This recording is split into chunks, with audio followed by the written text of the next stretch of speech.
I'm going to have to get myself a ring light. I can't stand this lighting situation. Anyways, let's talk about Berlin. So we know Germany is divided into zones of occupation. And we know that Berlin is divided in itself into those zones of occupation within Eastern Germany. And so we need to focus specifically on Berlin because the zones of occupation are going to be the issue that is going to push the Soviets to decide that they should have all of Berlin, which you can kind of understand their reasoning. Like, we took Eastern Europe and said, you can take control of this, but you can't have control of just this little section inside because that's the capital of Germany. I'm not saying they should have moved the capital of Germany, but they could have done something else, and they didn't. So on June, I don't know, whatever day, in June of 1948, the Soviets decide that they are going to enact a blockade of West Berlin. And they are going to cut off all access to people trying to come into West Berlin, including supplies. Anything that is trying to enter West Berlin is not going to be allowed in. Now, again, it's surrounded by the Soviet country alliance there. It's in Eastern Europe, so they're blockading it, hoping that it will keep the Western allies out. And now Stalin is known for starving the Ukrainians to death by the millions during the Holodomor, where he went in and took food from their ovens and just watched people starve. And so when he blockades Berlin, he's using the same kind of technique. He's going to starve Berlin so that the Allies will capitulate and give the Western side over to the Soviets, and so they can have full control of Berlin. Unfortunately for Stalin, what he does not anticipate is that the Allies are not just going to roll over. Now remember, the US has declared themselves the watchdog of the world, and even though we're containing communism, we know that appeasement doesn't work, and we're certainly not going to let Stalin think that we are weaker than him, so we are not going to give in to this blockade. And so when Stalin blockades the entrances to West Berlin on land, the Allies get together and they create a new plan to get supplies into Berlin so that the people of West Berlin don't starve. And they respond with what is called the Berlin airlift. Because the Allied forces cannot get in on the ground, British, American, and French troops are going to work together to fly supplies into Berlin and drop them over West Berlin using cargo planes from World War II. So, from June 1948 to May of 1949, the Allied forces that are still occupying Germany are airlifting supplies into West Berlin and just dropping them with parachutes and other types of ways to let them down gently for the people of West Berlin, and the people of West Berlin will go out and get the supplies and take them back home. And we're talking everything from clothing to coal, medicine, food, anything you can think of, the Allies are sending it to Berlin. And this goes on for almost a whole year. Then eventually the Soviets give up and they say, all right, it's not working. They're airlifting supplies in. If we keep going like this, it's going to end up being a war, because the only way that Stalin's going to be able to stop the airlift is if he starts shooting down planes. And perhaps at the moment, that wasn't the right time to do it. I don't know why Stalin decided not to, but in the end, the Soviets pull back the blockade, and West Berlin remains free, East Berlin remains under Soviet control. And it's going to stay that way for a very long time.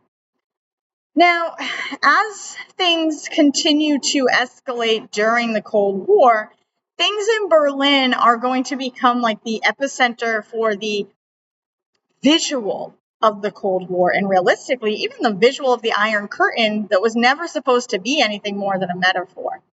And it goes back to 1960. A U.S. U-2 spy plane ends up being shot down over the Soviet Union. And the pilot, whose name is Gary Powers, is captured by Soviets, and he gets in trouble for spying on the bases in the Soviet Union. And the Soviet Union is really upset, and they ask for an apology, and President Eisenhower says, I'm not apologizing. And that's going to really escalate the tensions in our relationship, because Stalin is dead now. It's 1960. Stalin's no longer in charge of the Soviet Union, but Eisenhower has a much different approach to foreign policy than Truman did. And so things aren't going to go great for either of us for a while there. Hold on, the printer's printing. Unexpected print job means there'll probably be an unexpected visitor too, but that's okay. So, the Soviets are really just done with us, and they're going to make it official that we're not even like in the same area anymore. In 1961, they built a wall in Berlin, the Berlin Wall. And this wall officially separates East and West Germany, and it makes sure East Berlin is communist and East Germany is communist and West Berlin is free. And this does not really affect the Allied powers or the Soviets. All it affects is the people in East and West Berlin, because if you live in West Berlin, you can't cross the wall anymore. What's going on with this lighting? And if you live in East Berlin, you can't cross the wall anymore. And so you have to get permission to cross the wall. And there wasn't a lot of warning that your wall was going up. And since Berlin was already divided and everything, you're kind of just trapped there. The wall is not just a wall. It's a guarded wall. It's armed. It's guarded. It's got, like the barbed wire on top of it. There's government checkpoints that you have to go through with express written permission to be able to travel back and forth. And if you're caught crossing the border from East Berlin to West Berlin, you can't go back to East Berlin. So you can't just like casually cross over and visit your brother and then go back home. You'll be kicked out of East Berlin, which means if you have a family in East Berlin, you have to stay there. The wall stays up until 1989.